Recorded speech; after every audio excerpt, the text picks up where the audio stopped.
There are three events in UFO history that have made this motion picture possible. In the 1950s, Trevor James Constable unlocks one of the mysteries of UFOs. With the aid of infrared photography, he discovers the fact that some UFOs are invisible. By using infrared film in his cameras, he discovered UFOs that exist in a light spectrum that cannot be seen with the naked eye or photographed with conventional cameras. This opens a whole new aspect in the documenting of UFOs, and his discovery reveals some UFOs may be living creatures. He calls them critters. In 1994, Isaias Kinnear discovers a phenomenon called Raz, a life form invisible to the naked eye that he had never seen before. He also develops a technique for filming these life forms that exist in the realm of the very fast. He calls it skyfishing, using high-speed shutter settings on camcorders.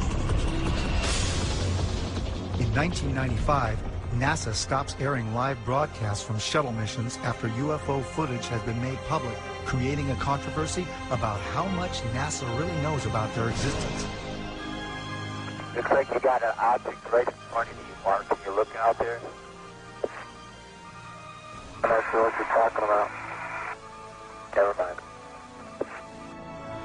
That same year, Martin Stubbs begins recording what will be 5 years and over 2,500 hours of uninterrupted live broadcasts from NASA's own downlink. Today, we have digital camcorder technology that enables us to capture UFOs in full-color, high-resolution video. Invisible UFOs can now be captured in broad daylight by anyone. Two camcorders of the same make and model are set up side by side. Camera 1 on the left is set for regular daytime recording. Camera 2 on the right is set on night shot, which has been converted to shoot in broad daylight. On the regular camera, there's nothing in the sky. With the night shot camera on the right, a UFO that is in the infrared spectrum is clearly visible. What has never been seen that exists in the invisible realm of the infrared can now be seen using current camcorder technology. Using this new technology for filming UFOs invisible to the naked eye, someone out there will eventually capture the best UFO or ROD footage ever, and probably in high-definition video. UFO research, however, is only a part of the story. I think it's long past time to open this up to the public. Give us information to the young people of the world in this country. They want to hear it. They want it. Give it to them. Don't hide it and tell lies and make stories. They're not stupid. Eventually, there's going to be something happen that it will make all of them have egg all over their face. And they're going to have to admit that they haven't been truthful at all.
The nations of the world will have to unite, for the next war will be an interplanetary war. The nations of the earth must someday make a common front against attack by people from other planets.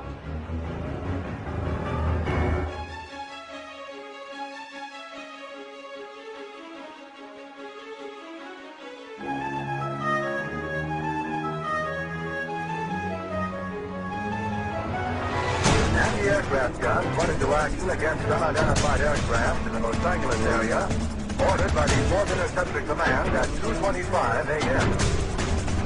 The unidentified object moved slowly down the Pacific coast from Santa Monica and disappeared south of Long Beach. Searchlights closely followed the object down the coast and kept it centered in their glare. Shells secretly could be seen bursting near the object, but none appeared to hit it. The shooting stopped about 3:30 a.m. Approximately 20 minutes after the firing died down, the ship returned and headed westward from Long Beach toward Santa Monica. The guns went into action again, throwing round after round of shells at the object.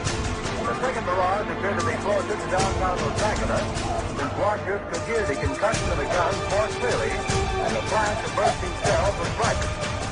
Then the ship disappeared for the second time over the ocean. We return you now to CBS in New York. That was Byron Palmer on the West Coast.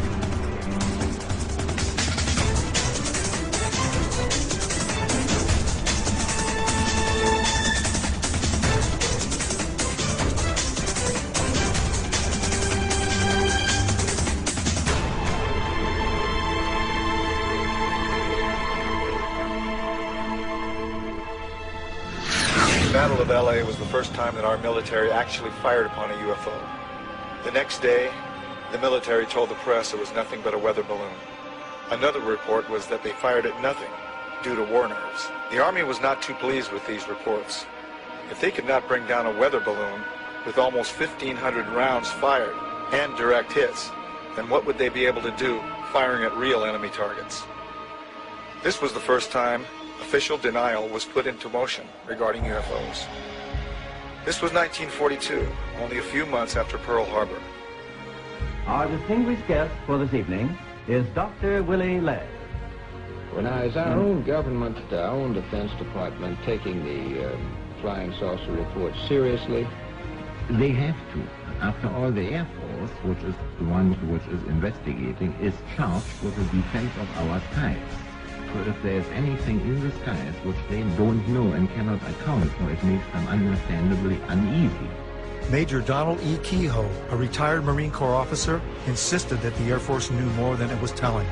We are being observed by some type of device which is ahead of us, far ahead of us, and is probably controlled by a highly advanced superior civilization.